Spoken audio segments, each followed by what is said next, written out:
শিক্ষার্থীদের উপর প্রশাসন কিভাবে মারছে আপনি দেখছেন? লজ্জা আছে আপনার? আছে নাকি সেটা বলেন।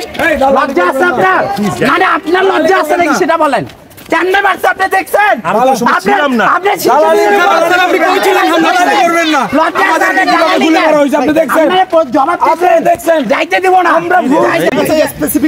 আমি তো কোনো অফিসিয়াল এক্সপোজ পারসন না, আমি একটা দায়িত্বে ছিলাম, সেই দায়িত্বটা আমি পালন করেছি।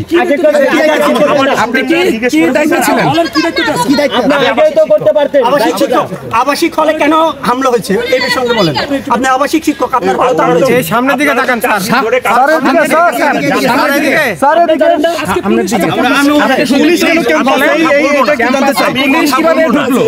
আমাদের অফিসিয়াল ভার্সন আছে, আমরা এখন কথা বলবো না।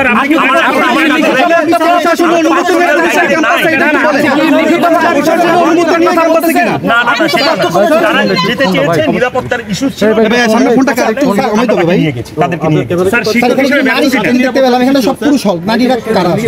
সেটা তো আমরা বলতে পারবো না ভাই। এটা মবের মধ্যে আমি কি আইডেন্টিফাই করতে পারবো?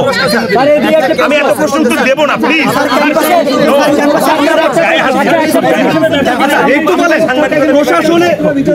আলহামদুলিল্লাহ, তাহলে আপনি আমাদের সাথে কোঅপারেট করেন স্যার। আপনি সাংবাদিকতা বিভাগে কথা বলছি তো, বলছি তো। আমি একটা প্রশ্ন করি, আমি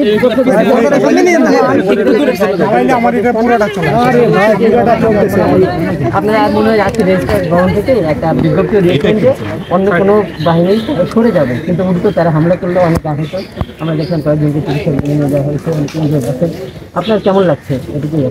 এটা তো নিশ্চয়ই ভালো লাগার কথা না। একেবারে খুবই দুঃখজনক। অভিভাবক প্রতিক্রিয়াটা বলবেন। এটা খুবই দুঃখজনক। আচ্ছা, বিশ্ববিদ্যালয়ের ভিতরে কি এভাবে পালিয়ে যেতে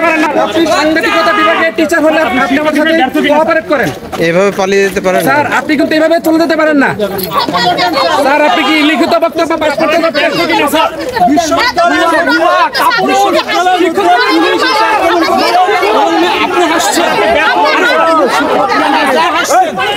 মানলেন কেন? লজ্জা নাই?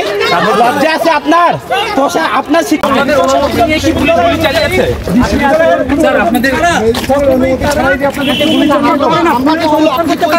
আপনি কি বলবেন?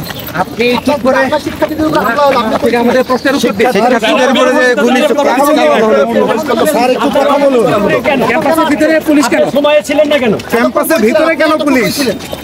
ক্যাম্পাসের ভিতরে কেন পুলিশ আসবে? না বললে তো স্যার কথা বলেন, কিছু একটা বলেন। আপনার নিরাপত্তা কিন্তু গুলি চালানো হয়েছে, সমাধান নয়। নিরাপত্তা কি পালন করে স্যার একটু বলবেন? আপনারা নিউজ বাইটে যেটা শুনতে চাচ্ছেন সেটা আমাকে বলেন, আমি বলে দেই। আচ্ছা বলেন, ক্যাম্পাসে পুলিশ কেন? আপনারা আমার উপর ক্যামেরা তাক করে তো লাভ নেই। আপনি তাহলে আমরা কি করব? প্রশাসনিক পুলিশ ঢুকলো না,